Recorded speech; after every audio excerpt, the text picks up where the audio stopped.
we're looking at our displacement time graphs, and I want to now bring in the velocity time graph. Now, obviously with the velocity time graph, we've got our velocity now on our vertical, and we've got our time on our horizontal. So this would be seconds, and this would be meters per second. So if I have got a graph like this, then because when I find the slope of this graph, I do the change in V over my change in T, like that. The slope is equal to your change in your vertical over your change in your horizontal. You're going to have a meters per second value divided by a second. So your unit for this is going to be a meters per second to the -2, which is your acceleration. So your slope for your velocity time graph, the slope is the acceleration.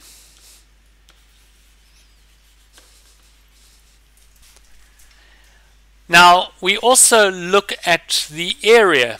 If I found the area here between the graph and the time axis, whenever you find the area,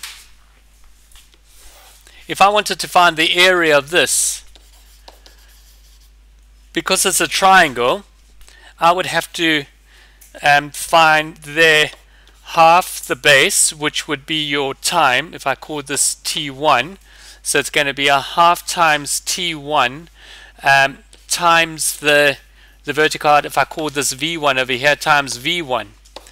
Now, if I looked at my units for this, set time is in seconds and velocity is in meters per second. We can see that our seconds and our seconds are -1, and our seconds are going to cancel out, and I'm left with meters. So the area in a velocity time graph is your displacement.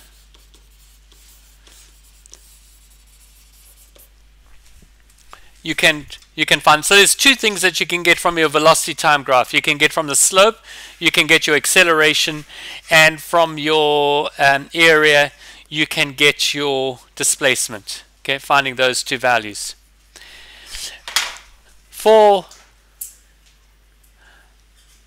our acceleration time graph, if I have acceleration now versus time, so we usually deal with this sort of acceleration. We usually deal with constant acceleration, so our acceleration time graphs will usually look like that.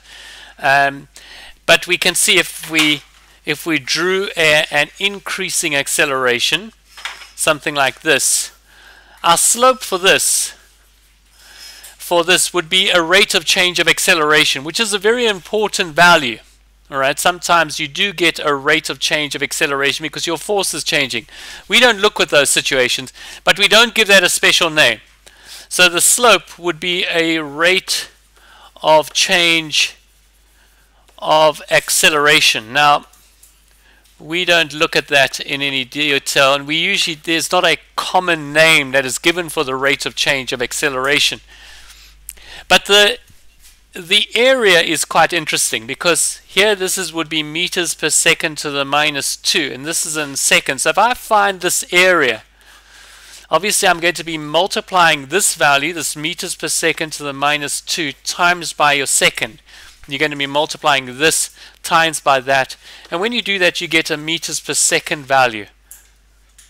So in getting a meters per second value, that is your velocity. Alright, so your area in a acceleration time graph, this area equals the velocity.